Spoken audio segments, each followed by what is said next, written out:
Hey everybody, welcome back to Is It Kino, your favorite movie review podcast. I am Nobody, joined as always by Biggs Bigsington. Hey guys. And hailing all the way from the popcorned planet, special guest, Andy Signor. What's up, guys? Thanks for having me. Now, Andy, my buddy Biggs here is Hispanic, and every time I watch one of your videos, he feels the need to say, oh, look, it's Andy Signor. Has anybody said your name in as such a stupid way before? Well, it's Italian, so Signore, it's like it's supposed to be Signore, but we Americanized it. Yeah. Do the Italians and the Hispanics get along? Because we might have a gang war on this podcast. I think they do. I mean, look, I'm with a Puerto Rican, so yeah, I got no problem with. So you guys are going to gang up on me for being pure white? Yeah, totally. You're in trouble now, man. Yeah.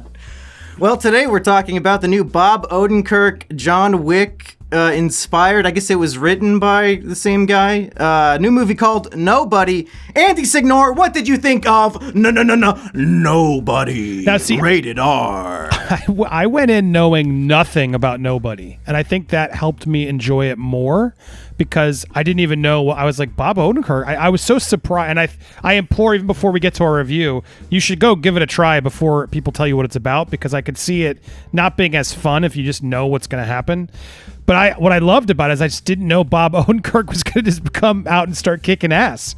And I enjoyed the hell out of watching the arc of like this nobody guy who was just stuck on his out, and in his life and feeling out of place, just finally like have the last, it just broke and he couldn't deal with it anymore, and he couldn't hide who he was. And so I really enjoyed sort of the surprise and the continuation of watching this man, sort of this seemingly good guy, just wanting to go bad and like just break some people's faces. It was a kind of a fun, and I love that it was short. It was like 90 minutes. It's so rare these days to have a nice tight 90-minute action film, and it's sort of simple and tight. I actually really enjoyed it. I will begin my discussion saying, on paper, this movie is basically my wet dream. Breaking Bad and Better Call Saul are two of my favorite shows, and Back to the Future is my favorite movie of all time. Yep. So if you told me you're going to have an action movie in the style of John Wick with Saul Goodman and Doc Brown killing a whole bunch of Russian mobsters in a warehouse, I would have said that is going to be my wet dream come to life. And in execution, it was more of just a normal dream, really. I think I walked out of the theater saying that is the most 6 out of 10 movie I've ever seen, which is still a positive score, but ultimately I was disappointed by what was provided. But we can dive into all that. I have pros and cons. What about you, Biggs? What was your thoughts leaving the theater? So when I first saw the trailer, I think of Bob Odenkirk in roles like on Breaking Bad, where he's kind of like this kind of scared guy who's not really into like the fighting aspect. Like he sits back and lets other people do the tough stuff. And then seeing him in this kind of role was really fun. But like you said, like thinking of this as an idea it would have been great if it was executed differently. But the way the movie played out, for me, it kind of fell flat. I mean, it was still fun to watch. There's a lot of good parts. But yeah, I just feel like they could have done more with it to make it more engaging. Yeah, I'd say it's, other than 6 out of 10, I'd say it's the definition of good, not great. Yeah, basically. What are those things you wanted to see? I guess I'm fascinated. Let's have that talk for a second. Like what was missing for you guys? So like you, I enjoy a 90-minute romp of a movie, but I feel like the pacing and really the character development and the development of the story itself was at sometimes way too rushed and at other times just non-existent. For example, the transition from Act 2 to Act 3 happened in, I think, a 2-minute montage, and suddenly Bob Odenkirk is face-to-face with the final boss out of nowhere, and I thought, well, I could have used maybe some more time of him breaking into the guy's warehouse or wherever and burning down all of his money, all that kind of stuff. It really seemed like it flew by and it was over before I even knew what was happening. See, yeah. I really liked the fact that they stuck to their guns as to who he was, which was like, you don't fuck with this guy. And it was such a jarring surprise where it was like, oh, not only is Bob Odenkirk like a badass, but he is the guy that literally the Russian hacker will just like, I don't want the money, get the fuck out, see ya. Like they made moments throughout. I was like, oh, okay, they're hyping this guy up. And then I thought the film delivered. Like the fact that they did it sort of through a montage is so unlike a movie, because typically these movies, they do stretch it out like, all right, well now he's got to go through this and go this. No, like the only time I felt for him was like, which I thought was great, was that Russian bus fight, which I fucking loved it. I love, because he hadn't done it in years, and so he was like, he wasn't going to give up. He was there, and that fight just sort of like we awoke him, in a way where I felt like, all right. And then once he was awake, they set a tone for who the character was, that he was the cleaner, and that even like the government, like everybody protected him. Like he knew, like he wasn't afraid of anybody, and which was such an interesting juxtaposition of this, the theme of the movie to me, which was like, can you give it up? Like, can you change? Which to me was is just we all have that sort of like, can we change? I'm sure that can relate to you. Come on, man. Like, can we be a better person, or can we do, can we change the way we are? Are we sick of being the way we are, or the things that we do? And you want to go have the family life, but then does the family life really like give you what you want? At the end of the day, how do you have both? I thought it was like they somehow managed to hit those themes while still delivering sort of what its premise was in a way that it was satisfying to me. I didn't need it stretched out. I got it. It totally made sense. Now, is it going to win awards, and is it the best movie of all time? Hell no. But again, I think not knowing it, you guys watched the trailer, right? I didn't even see the fucking trailer. I knew nothing going in, and I think that probably is why I'm a little bit more jazzed than you guys are, but that's what I would say. So I would say they're missing a few key things that would be very simple to me. I think maybe this might have been a first draft of a script. In the trailer, they have a lot of emphasis on the kitty cat bracelet. And he says, give me the fucking kitty cat bracelet. And it's great. It's very funny. But then there's no payoff. He finds the kitty cat bracelet, but he never gives it to his daughter. I would have just loved at the end, just 20 seconds of he gives the kitty cat bracelet to his daughter. I don't know how something that basic was left out. I'll give you that. That was a missed opportunity. Like they really hype up this whole kitty cat bracelet in the trailer, and you see him like getting super pissed, and then like in the movie, like you could see how upset he is that his daughter is sad that it's gone. And you're hoping for this scene where he's like, oh, I found it, and she's like super happy. Oh, thanks, Dad. But then he just finds it, throws it in his pocket, and that's it. And it's just, yeah. And another thing, the movie begins media res, and it's at the end of all the action, and we have Bob Odenkirk all bloody. He's being interviewed by two police investigators, and he pulls a kitten out of his jacket and some tuna cat food. So we're wondering, oh, how did this man get all beaten and bloody and find a cat? And then the scene of him finding the cat is just in a vent at the warehouse. It just seemed like a Deus Ex Cat Machina. What the fuck? Like, why is it just there? Why couldn't we have a little more of a creative way of him finding this cat and getting it involved in the story? So they did hint at it earlier in the movie, where he was in the office building and there's like noise scratching up, and the lady's got a broom and she's trying to get it out. Oh, that's right. He's like, oh, what do we have? I can't remember what he said, like possums or something. She said, yeah, something like that. And then, so they did address it, but I think him just kind of finding it in the vent at the end was kind of anticlimactic, maybe? Yeah. If he would have found it like mid-fight and he like protected the cat during the last fight scene, would have been funny. Yeah, like Jackie Chan holding a baby in a ladder warehouse. Yeah. Or just you could have solved both plot points by he's finally there, he has the kitty cat bracelet, he's walking home, but then he walks by the pet store and he's like, fuck the bracelet, and gets a cat. Because she had said it earlier, right? Like, so like to me, like the kitty cat bracelet was meaningless. Like, I have kids, like I know what that's like. Like, they care about it in the moment, but ultimately at the end of the day, they'll forget about it. But it was just the idea of like, you took my fucking daughter's kitty cat bracelet. Like that I totally bought that was the breaking point for him, right? It just was such a stupid, and he sort of, I feel like, even acknowledged it, because then it was like, oh, it wasn't even there. Like it was, to me, it was just the breaking point for him of like, don't fuck with my family. Yeah. And so, but you're not wrong in those two, but I think those two are minor for my enjoyment of the film. But sure, you're right. There's a little bit of probably another draft could have, tied some bows on it a little nicer.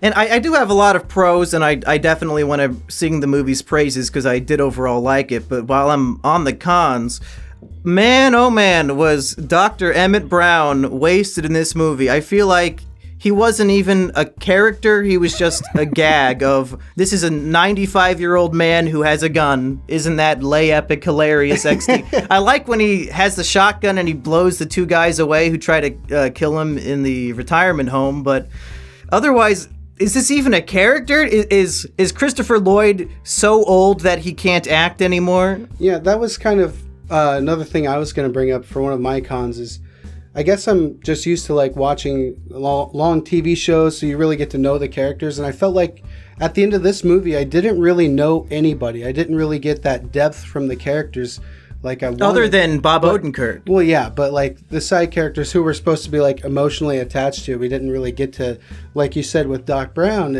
It's like he's just there for a couple scenes, and then at the end he shows up with a gun. And it's like, okay, Yeah. Where'd that come from? How does he tie into this whole life that Well, he used to be in the FBI, I think. So I did show the FBI badge. Yeah, him So and that the makes brother. sense. It was clear there was some family, army, FBI, something going on. Yeah. But yeah, I mean, I'm with you on. But my bigger one was the wife. I was just like, what the fuck's going on with these two, and why is she not even like putting? Why is she putting pillows between? If any, he seems like the one who's gotten slightly distant. But then, like, what caused such a divide where she's literally wasn't even want to be next to him? Like, to me, Yeah, it was the like, movie. it doesn't ever really address, like, they seem very distant, and I understand how that can happen, like in marriages and long times, like you just forget to sort of pay attention to each other. But there seemed to be like a decision, like he cheated on her or something, that was like he was in the doghouse at a point with like the pillows and stuff. That was a little weird to me. It was like, well, what happened?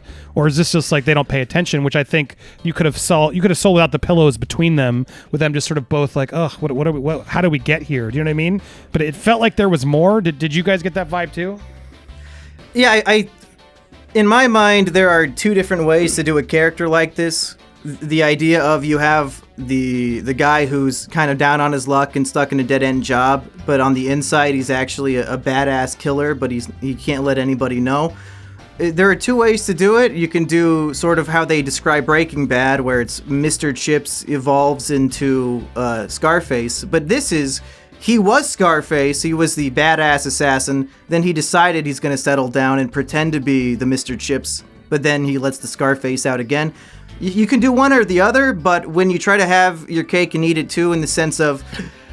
so this guy is secretly extremely competent and intelligent, but he's also forgetting about trash day 6 weeks in a fucking row. Are you kidding me? One time is fine. Forgetting the trash on trash day once is fine. But they do it 6 fucking times in a row. Is this man competent and skilled, or is he an idiot? Yeah, I mean, I guess there are... I kind of like that character, though, where you build him up as Over this, and over again? well, it's like you got this really great character, but he still has, like, the dumbest flaws out there. And Are you talking about yourself? well, yeah, of course. But I thought it was funny, like, you know, this guy who's a super badass, he can do all this cool stuff, and yet he forgets to take out the trash, which is like the easiest task. Well, known he to always man. remembers right when the trash truck is outside. Well, it's like his alarm's going off, and I'm guessing it's one of those things where he has like 4 or 5 alarms, and then the last alarm's going off. He's like, "Shit!" and he like runs out there. Every I've been time, there. but- It is the easiest thing to I thought forget. it was fun. Yeah, it didn't bother me, and it was just to set up the monotony of his life. I think with a humorous little like, haha, see, he's just Yeah, he's but just I'll an take everybody that guy. once. I'll take that once. If If he had you been want to out show me there- more if- examples, but do if- different things. But come on, if he had been out there like ready to go, like, oh, I made the trash time, like that would have been boring. Like I liked that there was a little bit of it to him. That was a little bit. Well, just show it. He misses trash day once, and then creatively come up with other dumb things that a suburban dad might encounter. Go watch an episode of Malcolm in the Middle and just copy it. Yeah. Okay, that's kind of fair. It was excessive with how many times, but the fact that they showed it, it was a lot of funny. times. I won't deny that. Yeah. Another thing to kind of go back to the whole wife situation. One thing I never picked up on: did she know prior to this that he was this cleaner or whatever?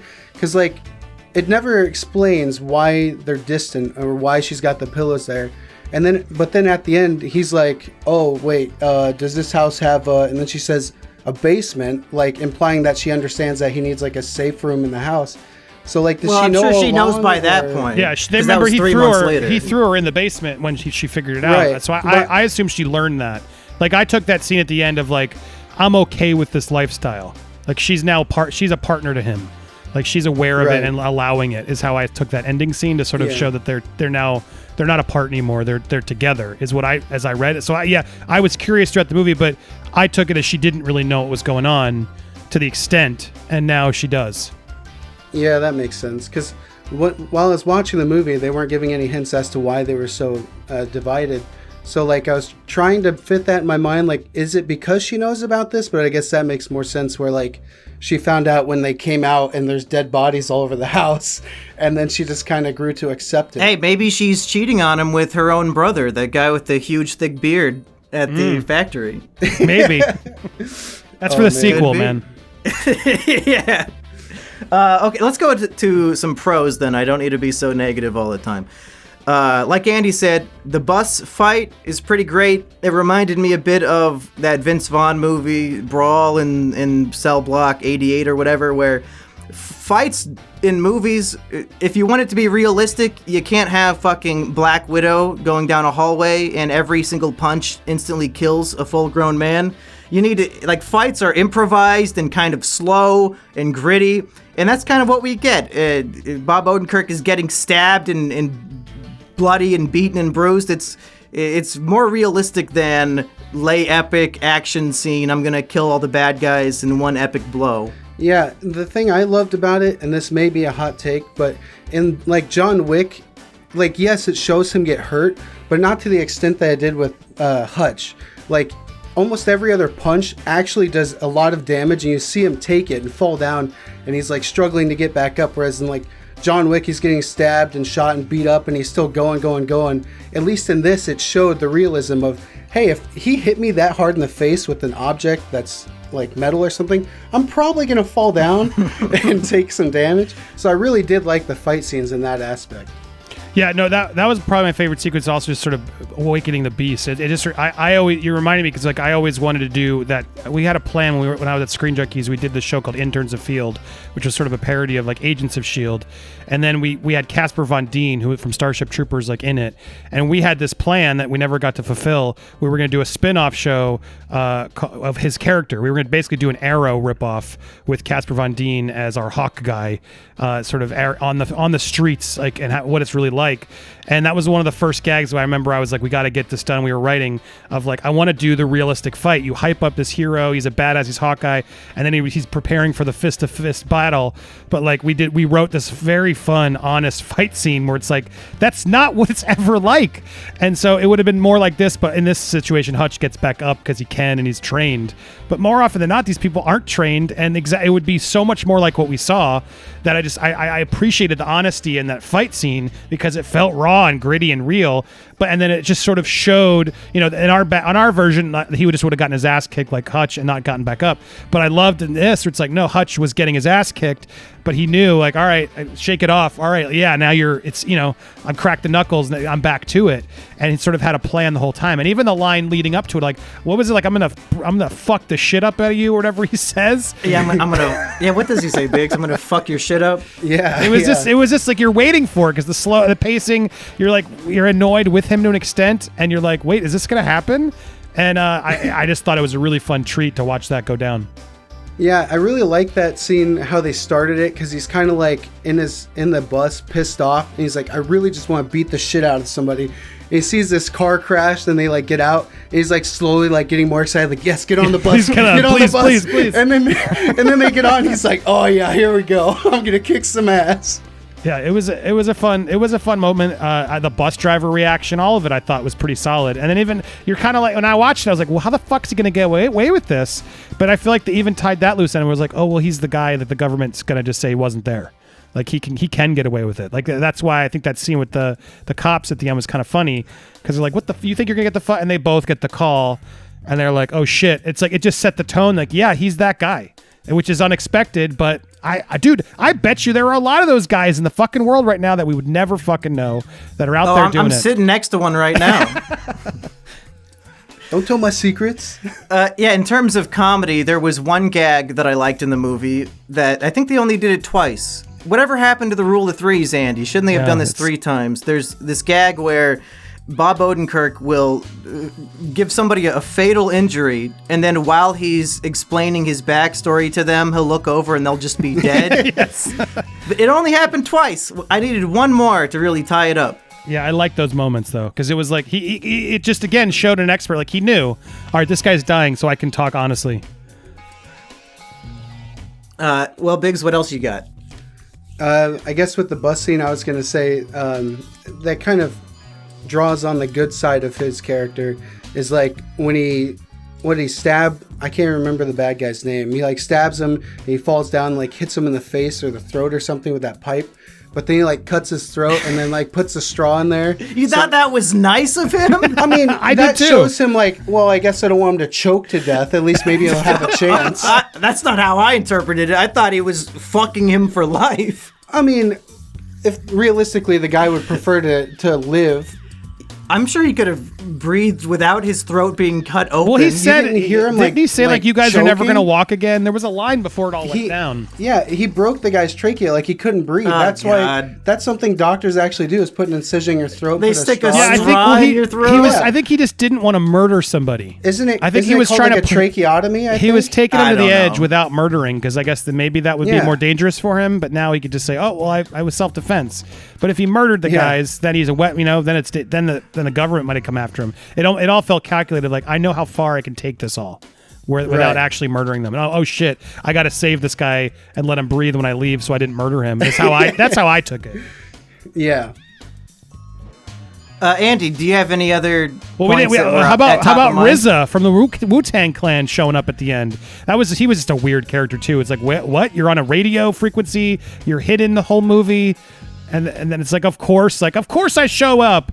But it was a little bit of a silly finale with him. They didn't another character. We'd have no idea what the hell's going on with him as the brother or whatever. But overall, I had fun with it. You were bashing on Christopher Lloyd, but he's very old. I was just looking it up as you were talking.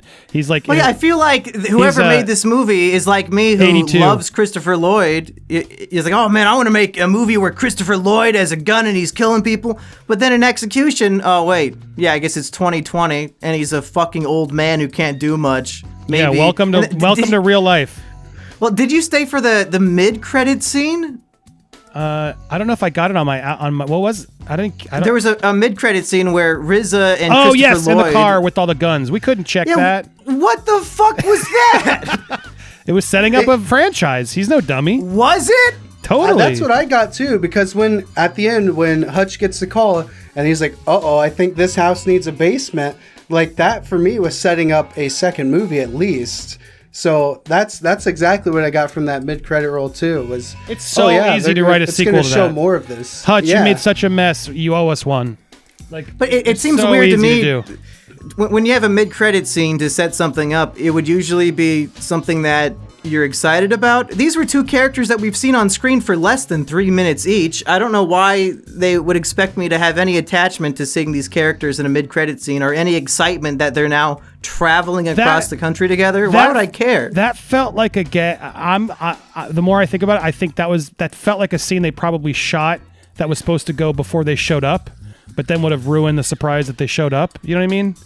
But then they almost Yeah, played that would have it. been better at I least. think that maybe they saved it like, well, it's funny, so let's play it as that's what always happens in the edit. Like, but that's a great scene. It's so funny. Let's put it somewhere.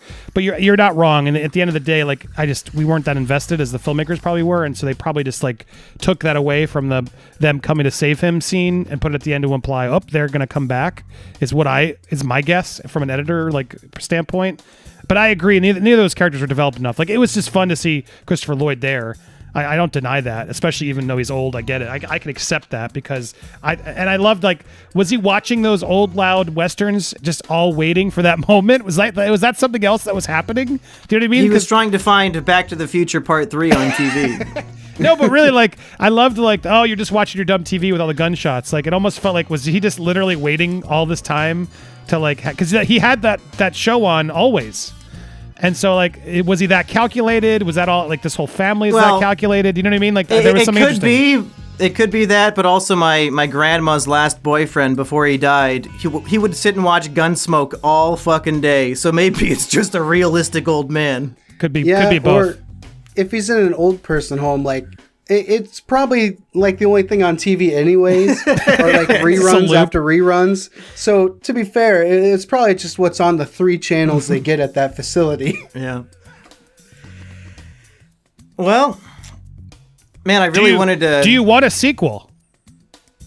Yeah, I want to see Bob Odenkirk always. I'll see him in anything. But my question to you guys is, if Bob Odenkirk and Chris Lloyd were not in this movie, would you still be so high on it? No. Well, I mean, it depends who they put instead, obviously. But yeah, I mean, I think those two really did help me stay entertained, because it was just smart. It was smart casting. It was unexpected casting. To see that Bob Odenkirk trained and everything was pretty fun. I feel like Bob Odenkirk basically carried the movie on his back, and you could give the same exact script to just generic old white man actor, and the movie would have fell completely flat with anybody else doing it, unless it was somebody really talented. Like, you have your Liam Neesons and your Denzel Washingtons in The Equalizer, both of which are movies that I think did this same thing, but slightly better. The only thing this movie had going for it was the cast, really, for me. Well, I would argue those movies weren't funny at all. Like, this one definitely had sort of a little more of a dark humor to it than those. True. That was more like, what would it really be like? And so I appreciated the tone shift on this one, and I appreciated that they kept the running time low. If this had started going to 2 hours, I would have lost interest for sure. Oh, I would have loved the 2-hour version of this. And even if it's just 30 more minutes of pure action, that would have been fine. I feel like the big climax at the end, even that was a little rushed to me. I feel like they disposed of everybody almost effortlessly. Yeah. And another thing that was like, okay, they threw it in there, why not, was I can't remember his name. The brother that showed up, he gets shot and then it just doesn't matter at all, like, because it's the last guy alive. And there was no danger involved. Like, at least before, when he got hit, there was like 50 guys shooting at him, and you're like, oh man, is he gonna get out of this? And then everybody else shows up to help. I don't know why they threw it in, but yeah, the last scene was definitely rushed, and I feel like they kind of took the realism out of the fights in that scene, because that was the only time somebody got hit. And there was like 80 guys at that warehouse. Could this be a WandaVision thing where they had more they wanted to film, but they couldn't because of Corona, so they just threw together what they had? I mean, anything's possible these days, but I don't know. It felt like, it is weird. It does feel like someone was just trying to keep it tight. And not overstay the welcome. But too tight, Andy. I don't know. It's a problem I frequently have. It's too tight. Movies today are too long. I appreciate when a movie can like be like, yeah, I got my story. It's only 90 minutes. I'm out. Enjoy. Everybody's got to tell 4-hour stories. Zack Snyder, the movie. I'm just like, no, not everything's worth it. No, on the drive home, I was telling Biggs, it is so tragic that I saw the Snyder Cut at home on my TV, but I paid to see Nobody in the XD theater. I should have seen the Snyder Cut in the fucking XD theater. This was a movie I should have watched at home. Well, you'd think too. Like, why didn't they put it in IMAX? Like, aren't they open? There are theaters that are open. Just put it in the freaking theaters. They would have made it a little extra money. I guess those are expensive to print, but still, you would think they would have made the money back on those theater screens. Yeah, I would have seen it for sure. Yeah, you have tons of dedicated fans. I mean, I can't really say I'm a dedicated fan because I don't really watch that many DC movies, but I enjoyed the movie a lot. But you have You're talking Snyder Cut or Nobody? Yeah, Snyder Cut. Yeah, no, everybody's surprised. It surprises me how many people enjoyed Snyder Cut. I think a lot of people were shocked that it was better than it was supposed to be. I mean, I still think they're both dumb movies, to be honest. But I'm not going to say it's not dumb. It's definitely of course it's dumb. I mean, look, but any movie is better if you're given more time to extend your characters, right? It's like usually because you get more time to sort of get invested if it's done well, unless you hate the characters. But it's Superman and Batman; these are big, huge characters, so of course 4 hours is going to make it better. But I don't understand how anyway, now you're taking me on a whole tangent of like, how the hell were you ever supposed to release that in a regular theater in 2017? You can't shoot 4 hours and be like, yeah, Warner Brothers, this is a 4-hour movie. It doesn't freaking work that way. So I understand now it can in the world we live in. And it's changing I mean, it's true. Like a movie like Nobody, you could have easily shot that down, probably added more for not much more budget. And you could have made Nobody like a 5-part streaming series that probably would have been really good. Like it could have been that a would have great been cool. sequence. Throw And that it's up like on Amazon Prime. inexpensive Amazon Prime, Bob Odenkirk news action show, and I think it probably would have done better. They could have gotten a second series out of it. And so in a way, it's like weird. Like that is the perfect movie where you feel like these indie little movies like this, I feel like could become something bigger. And again, I love like when it's a 4 or 5 episode arc with 45 whatever. It's like they're tighter, shorter, quicker little run of a show you can watch, get in and out. I hope we start seeing more of that because that's nice. But sometimes, like I said earlier, it's nice when a filmmaker's like, yeah, no, I don't need the 4 hours. Let's just tell you a cool little short story, beginning, middle, and end. Enjoy it. Maybe I'll come back for more. Maybe I won't. That's rare these days, you know? Yeah, but I think you just convinced me of the opposite. I think the Amazon series would have been my preferred method of viewing Nobody. I think that would have been awesome. We could have actually had the kitty cat bracelet scene and all that shit. This should have been a 5-part series. That would have been great. Yeah, I don't disagree. You could have had more dialogue and stuff that stretched out too. And then every episode has a couple big action sequences. Sorry, go ahead, Biggs.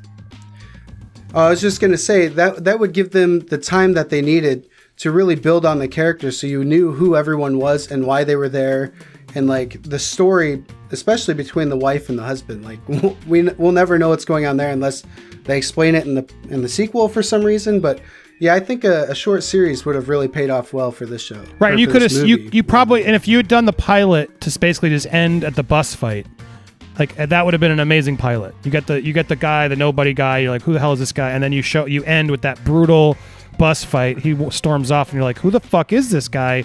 Smash out, and then wait for episode 2. It would have been, and then you're right. You could have slowed down. What's the payoff of that? Now he's got to go find the guy. You could have stretched out some of those moments probably to a 4 or 5 episode stint. That would have been a cool limited series for Amazon. And then in success, yeah, you do a season 2. I would have been into it. It's true. While I'm saying like for a movie, I thought it worked, but there was interesting enough characters that I could have seen it work in a series. In fact, it felt more like a TV series, if I'm being honest. But yeah, I could see it working that way too. You could even expand on when he's doing the detective work to find out like who is the couple that broke into my house and tried to rob me, and he notices the tattoo and he's going to all the tattoo parlors. I really enjoyed all of that. I would love to have an extended seeing the what's his nickname, the auditor, the cleaner. I would love to see more of him doing this detective work. Because tie that in with all the bloody violence, and it makes the character more interesting. See, and it does something that I feel like John Wick has lost its focus on, which is the fact that it's like, I hate that the John Wick series is revealing that more and more people in the world are aware of the Continental and the Hitmen. Like it's just like, it was kind of fun and then interesting, and now it's getting so like even the homeless are the messengers. I'm like, come on, guys. Yeah, 50% of the population are insane. Expert assassins. Right, but the reality of like the Hutches, like no one would fucking know. Like it would be so much more in the down low, and if you know, you don't want to know. And I thought that actually was an interesting twist for the John Wick writer to be like, all right, what if I do John Wick, but it doesn't get as silly? What if I keep it grounded the whole time and we cast him like Bob Odenkirk, who you wouldn't expect anyway? So now you're like, fuck, I don't know who else is out there. And then what's great is you can have who's the new Hutch, right? So there's a whole other season 2 or movie second is like him having to, the new guy comes to sort of stop him. Could be another interesting way. So there's so much you can do with that world. That yeah, look, you've sold me. I liked it enough that I would go back. Well, we did it. We solved Hollywood's biggest issue of the day. Stop making movies. Make more shows. Yeah. I mean, don't you think that's going to happen? I feel like movies are all. Although at the same time, this is a perfect movie for theaters right now. It's cheap. It can sit in there for a month. People will just go buy tickets. It can make another 50 million, 60 million over time, and probably make its money back twofold.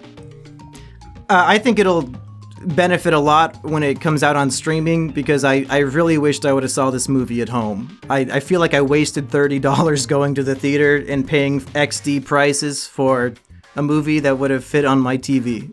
Well, I wouldn't have paid XD prices, but still, I'm saying... I was hyped for this shit, okay? It's my fault, I guess. We wanted to see what happened with the kitty cat bracelet. I overhyped it on my review, never too. Paid off. I needed that kitty cat bracelet in HD, baby. XD, HD, 100 speakers on the walls. I need to hear the clinkling of the kitty cat bracelet. I still can't believe that they hyped it up so much in the trailer, and there was just nothing in the movie. Like, I didn't see the trailer. I didn't see the trailer. Yeah, because it's like, oh man, it's kind of like a John Wick thing where somebody did something, like they took his daughter's bracelet, so now this is why he's going on this rampage. But it's really not. It's one part, and then it's just gone, and it kind of killed it for me. Yeah, it just awakens his desire to punch somebody. Yeah. What do you guys think of that scene, by the way, when he realizes like they have an infant with like a oxygen mask, and he's like, oh no, what am I doing? I liked it. Andy, you're a dad. How many times have you broken into somebody's house to help your kids? Yeah, I mean, I've wanted to. When trolls are out there saying shit about me or them, that's always that's the key. If you want to fuck up somebody up, you just go after their kids. That's about as low as it gets. Are you going to go full nobody on somebody next time they troll you? I'm not good enough. I get my ass kicked probably. But that scene, I'm aware of it. But that scene I thought was good because it was like he was ready to explode, but he was able to contain himself, you know? And as the movie, you realize and you look back, okay, yeah, he is a good dude. It's quickly established he had a code. And then when the drunk Russians crashed and became all dicks, he was like, oh, yes, please, thank you. Like, it was his reward for being good previously. Right. It was a good juxtaposition. It was such a weird scene, like the odds of a Russian car just smashing next to them and getting on the bus. But it was worth it because that fight scene. Yeah. I think that's all the main points I wanted to talk about. Do you guys have anything more, or should we move on? I think that was about it for me as well. Nobody too. We want it. Let's bring it. Yeah. Andy, around here we end each review asking whether or not a movie is kino and if you would recommend it, and if so, to who. Kino basically just means it's a movie that it goes above and beyond in at least one aspect. So with that criteria, would you say Nobody is kino? For me, especially since I didn't see it prior, yes, Nobody was kino for me because it surprised me, and I think it really was because of the casting. Bob Odenkirk was kino, so to me, because of that, it made Nobody kino. That is fair. In terms of Bob Odenkirk violent movies, this one would be the most kino of them all. Yeah. Are you excited for the finale season of Better Call Saul? Are you watching that? I'm behind. I got canceled as I was watching Better Call Saul, and then I just never got back to checking back in. When that happened to me, I just stopped watching everything. Oddly, the one show I finally got back into was I thought would be the guilty, easy turn off. It was Survivor, so that's the only show I managed. Yeah, it's the only show I managed to keep going after a little while. But every other thing I just tuned out of the world. I wasn't watching anything, and I slowly got back into it. Thank God. But I got back into my movies and stuff. But yeah, I'm overdue. I think I'm on.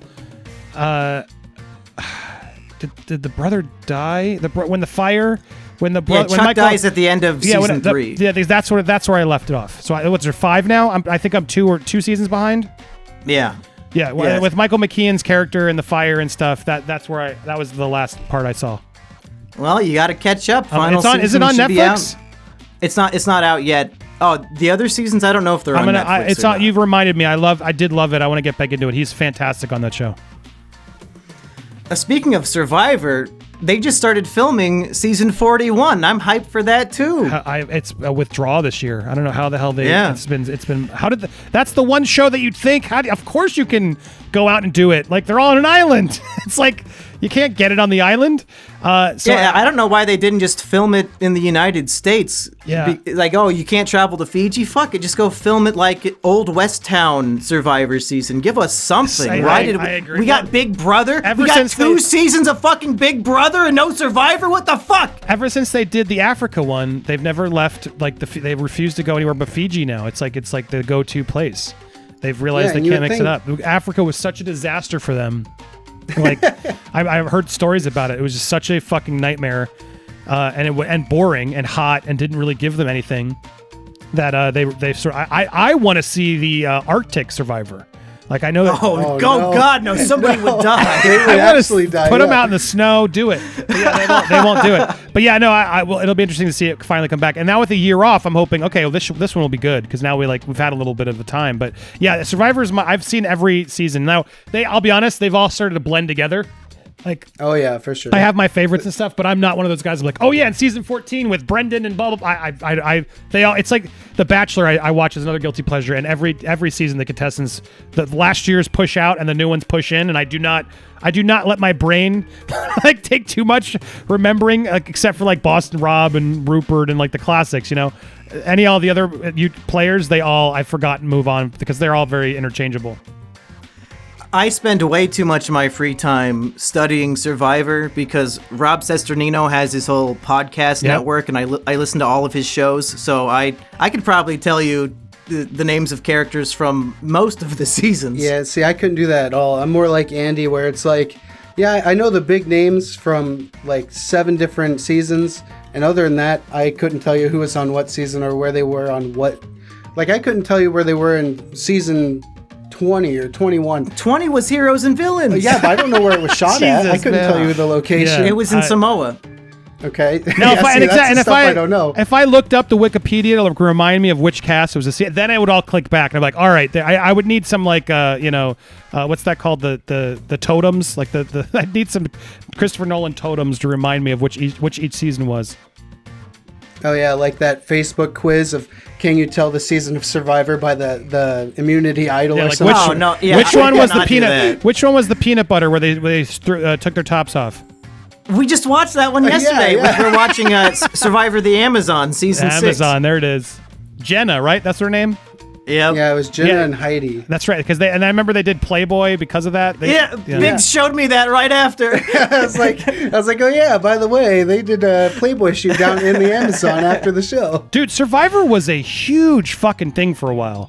Like 2000, right, was the first season, and I remember the water cooler talk of that show was it was massive. And so, yeah, as those first 7 seasons or so went, it then started to taper down pretty quickly. I mean, it's not nearly as popular as it used to be. Obviously, we have so much content too. But man, Survivor was a big fucking deal around those first 5-7 seasons.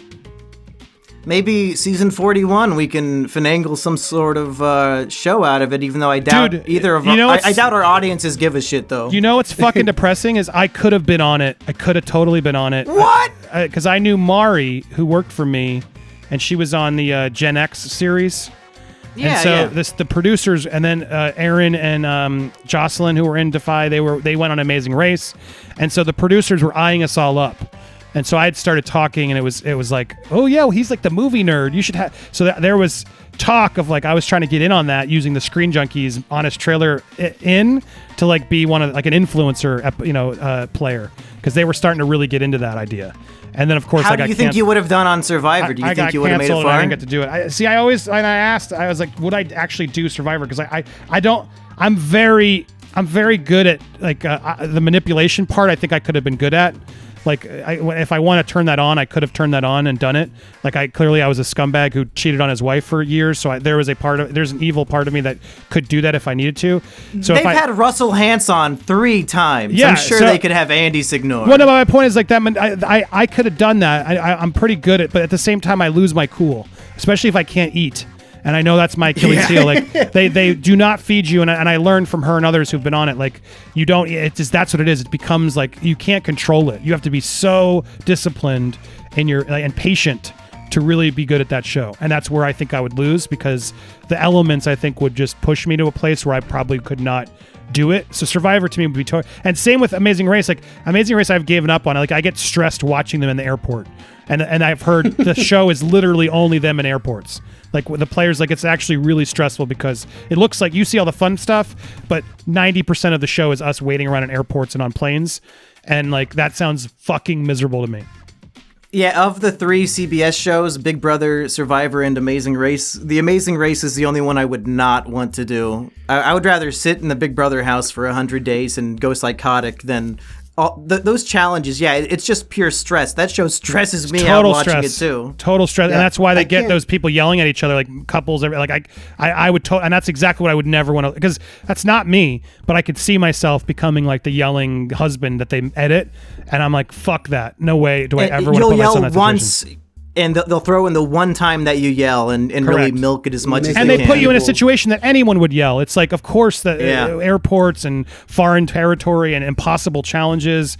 And then you have more athletic people chasing you and cheating. Dude, I did Wipeout. I don't know if you know that, but I did these see you on fucking Wipeout. shows cheat. Like I did I'm working on a video I'm going to post because it's coming back in April. And it's like the first death on Wipeout was my fucking episode. So I know all about the shadiness of fucking Wipeout, and I've been holding it on because I'm like, am I allowed to talk about this? And I'm like, finally, I'm like, fuck it, I'm gonna talk about it. But how did somebody die on Wipeout? He had a pre-existing condition, so they said. But he got a blood clot doing one of the challenges. Super nice, healthy guy. And it was a couples edition, and so it was super sad. They were super nice and sweet. I got photos with them because we weren't supposed to take photos, but I did. And he was a good dude. And so anyway, that was but the show cheats. Like it totally cheats. And they want you to hurt yourself. Like it's a complete sham of a show, and it's awful. And so it's coming back with John Cena and some other people. And then recently, apparently during shooting, a second person died. And so as I'm going through it, I'm like, dude, I'll sneak it for you here. But like, dude, I was in the doctor's office because they make you go get like physicals to get tested. And I couldn't do the breathing thing. Like you have to breathe and push the ball up to a certain degree. And or like I feel like it's basically like you hold up your breath to see how long your stamina of your breath or whatever it is. And this device like keeps the ball floated, and you have to keep the ball floated at a certain point. Like on the dial. Do you guys understand what I'm saying? Yeah. And so I'm doing this. I'm doing this in the Sucks. physical, and I cannot do it for what they needed to. Like I cannot. For my breath, I was overweight at the time. I still am, but I was worse then. But I was trying to get in shape, and I kept like. And I remember the doctor's like, you'll work on it, right? Oh my god. He didn't give a fuck about whether I was in shape or not. He just was So like, some guy died because they it was just like don't a weed care. doctor. Like literally, the Wipeout doctors are like weed doctors. Like they're like, yep, cool. You don't have a heart. All right, cool. There's no heart condition. Great. Like no. All right, cool. Yeah, you're good enough. Whatever. And they just slide everyone in, and they don't fucking check for shit. It's such a fucking sham. And then during the show, it's all like they had this blob thing that I had to jump on. And meanwhile, it was physically impossible for me to get on it. I was too big, the thing was too small, and it was wet. I'm sliding off. And meanwhile, the time's on. So like, there's no way for me to do it. And so finally, after like 5 attempts, she's like, just skip it. I'm like, I can skip it? Like, no one fucking told me I could skip it? And meanwhile, the time's up, and I'm exhausted. So I'm like floating, like the fat backstroke back, trying to like, and meanwhile, while I'm trying to jump on this blob, I pulled my leg, and I broke my leg. I pulled a muscle in my leg. I was on crutches for 5 weeks afterwards. Oh, and God. I couldn't stand, but I did it anyway. I trucked through because my ex-wife, she was super wanted to jump on the big balls, and I wanted to try too. But so I trucked through knowing they were going to make me look like a mess. But they just yell at you on walkies, like, hurry up, on megaphones, hurry the fuck up, just do it, stop. It's like, and it's all designed to make you fail and hurt yourself. And then the doctors didn't really care. Plus, they also told us, but when we like, wear these these ankle guards. I'm like, why? And the AD's like, we broke a lot of ankles last season. It's like, oh my God. Nice. No one knows sort of how fucked up. They don't give a fuck about the players. How does Fear Factor get canceled for making somebody drink horse cum, but this show is killing people? I don't know, and it's back. I figured it was off the air because I know that person who died and mine settled. Like I ended up meeting someone who was involved in the lawsuit, and so I tried to reach out to her and get her to talk about it, and she's avoiding me like the plague because I'm sure she got paid a healthy penny, and I'm sure part of that getting paid the healthy penny was never talk about it. Yeah, probably signing an NDA. And so and that's all speculation on my part. I got to be careful what I say and how I say it all. But I don't remember signing an NDA that precluded me from talking about the experience. I couldn't talk about the experience until it aired, from what I remember. So now that it's already aired, it's old. I'm like, fuck it, I'll share my experience. But the wife of the husband who died, I don't want to call her out, or I'm not going to make it about her. But I know for a fact, like. It seems pretty clear there's a reason she doesn't want to talk anymore because they probably paid her a fortune. Like, shut up. When do you think you'll have this video up? Well, it's coming out in April, so April's coming up. I did the outline. I have to tape it and edit it together. So I hope in the next few weeks. Stay tuned. Because I have I have footage and photos of me doing the core. I'm going to break down exactly each thing I did and why it was rigged and what happened and the reality behind it, and then all of it. If anybody listening would like to go check that out, I've got a link in the description to Andy's channel, Popcorn Planet. Andy, you also have 2 other channels. Would you like to plug those as well? Yeah, sure. Popcorned Planet ED is where I do all my sort of movie outrage, pop culture outrage, just me yelling at stuff. And then I have a channel called Movie World. It's harder to find, but you can find it through the channels page on Popcorn Planet, popcornplanet.com. Movie World is where I just talk movies. So I review movies now. And I have a new show I'm doing with Vito, who's been on my show a bunch. It's going to be fun. I hope to launch that soon, called Best Movie Ever, where basically we will be watching the worst movies ever, and Vito and I, who are 2 very toxic neckbeards, we have to watch the movie positively. So it's whoever can bring the most positive points about the movie wins. Oh God! So it's kind of a twist on honest trailers and things I've done. Like I have to look at these terrible movies differently. So I'm looking that'll be debuting soon over Popcorn Planet or Movie World, depending where I decide to release it. Oh my! You have to do the Snyder cut. I need to hear you praise that movie. Yeah, but exactly. There's so many. Jack and Jill, Ghostbusters 2016, but like imagine 2 of the most like people who just love dunking on movies having to sit there, and we have to be positive and make and hype up the movie. So I hope that's fun. We're jazzed on that concept. We're shooting a couple this weekend. I'm hoping it turns out well. So stay tuned for that. And then Movie World, we just talk movies. And then I got a channel, Hugging the Cactus, where I do more like second chance redemption stories and mental health stuff, where we just hang out. I should have you on, man. Will you come on, do an interview there? We'll have you drop the act and actually be serious for once? Yeah, I'll do Hugging the Cactus. I like that channel. That'd be fun. Come on by anytime. And nice to meet you, Biggs. The story about the Canadian politician lady, that one was really upsetting to me. Yeah, she's amazing. And I should check in on her because I know she's been having a tough time just trying to get back. And it's like what happened to her was so wrong. And she's so amazing and such an awesome person and so smart. And I'm like, why aren't you? I keep trying to get her to do her own podcast. I've been trying to get her to do a show on my channel. So yeah, but she's amazing. Kaylin Ford, shout out to her. She's an awesome person. Send her some love. All right. Well, Andy, thank you so much for coming on. And maybe when Survivor comes out, maybe we'll have to talk about that sometime too. We've been teasing that, dude. I would love to join you sometime, guys, if you do that, because you do a Survivor show, don't you? We talk about it on our podcast, but we haven't separated it into its own thing yet because we know our audience of 16-year-olds probably does not watch Survivor. Make them do it. You'd be surprised. People, if you get them on board early, they'll get invested, and then they'll be surprised how much they like it. So, yeah, it's such a good show, but people are afraid that all of reality TV is just The Bachelor, and they don't realize, no, Survivor is fucking kino, and it's so deep and complex of a game. It's so the people get diabolical on that show, and it's so fascinating to watch people get screwed over, or then be smart enough to screw them over. It's a really fun show to watch. I highly recommend it. Yeah, another thing, I guess a lot of our fans too that have reached out to me, I've like pitched some of the ideas that we talked about, and honestly a good portion are just like, upload anything and we'll watch it. So I mean, honestly at this point, whatever we put up, somebody's going to watch it. So well, I know Rob too, so if we do a Survivor show somewhere, I can try and get him to show up. Rob Sesternino? Yeah, we still talk. Everyone avoids me, but people are slowly like open up now that they see me like back and out there doing my thing, which took a while, guys, let's be honest. But slowly people are like, okay, I guess I can be seen with you. But I tricked Rob into following me on Twitter, but I haven't talked to him yet. I've DM'd. He was on Screen Junkies a bunch, and we've DM'd a few times.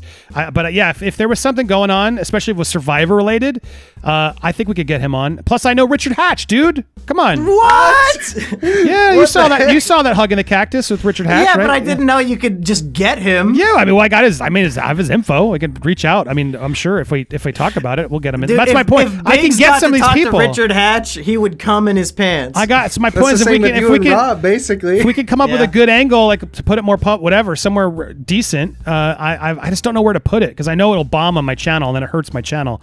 But yeah, I'm totally down to figuring that out with you guys because I would love to have an excuse to just talk more Survivor.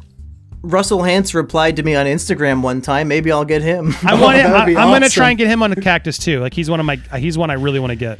Yeah. Well, you should ask him about Ethan from Africa made some t-shirts called Old School Survivor, and all the proceeds were going to charity for cancer research. And then Russell Hantz makes a parody shirt called New School Survivor, but he's just keeping all the money. And I thought, well, That's kind of scumbaggy. That's very scumbaggy. And That's very it's not like that Russell happened years ago. That happened last year. That's very Russell Hanso. Come on, It he's is like totally this his brand. crazy evil guy. Yeah. Remember his brother, or was it his nephew, Brandon his Hans? nephew. Oh Yeah, my yeah, it God, was his nephew. that actually was uncomfortable for me. Like you could tell that guy needed some help. I think. Yeah. And it felt like the show was sort of exploiting. That was one of the best Jeff Probst moments where he gives Brandon like the neck rub, the back massage. Yeah, to he's calm like him down. holding him in place so he doesn't go beat up Phil. Because Probst knows, like, oh shit, this is like, hey, the sun's getting pretty low down there, buddy. It was a total like Hulk moment, but Probst, I like Probst, even though Richard Hatch doesn't. I like Probst because he could tell in that moment, I got to do this. He's like, I'm gonna just like calm him down. I also love how they did tribal right there too. They're like, "Is it unanimous? All of you want him off?" Everybody's like, "Yep, get him out of here." He's like, "All right, Brandon, go around the corner there." I mean, they had to. Like, I think he was gonna get violent or something. Like, it was getting scary. Oh, yeah. That's the beauty of the show, guys. You never know. Some crazy shit happens. The guy who fell in the fire. Do you remember his name? Yeah. Michael Michael Scoopin was found a bunch of child porn on his computer. Exactly. He came back twice on the show. It had one of the most shocking moments ever, and then the shocking moment turned out to be no, dude's like a pedophile or something. So now everybody's happy that he fell in the fire. Exactly. Ugh. That's the worst thing. Speaking you can do. of violent Hanses, Russell Hance's brother went on Big Brother, and he got kicked off for headbutting a guy in the face. So I think Russell might be the only good one in the whole family. Yeah, at least making he him look didn't good. physically harm anyone. Anyway, that's enough. Nobody cares about this shit. Andy, thanks again for coming on. Biggs, let's end the episode with you singing the Is It Kino theme song. Go. There's a theme song to this show?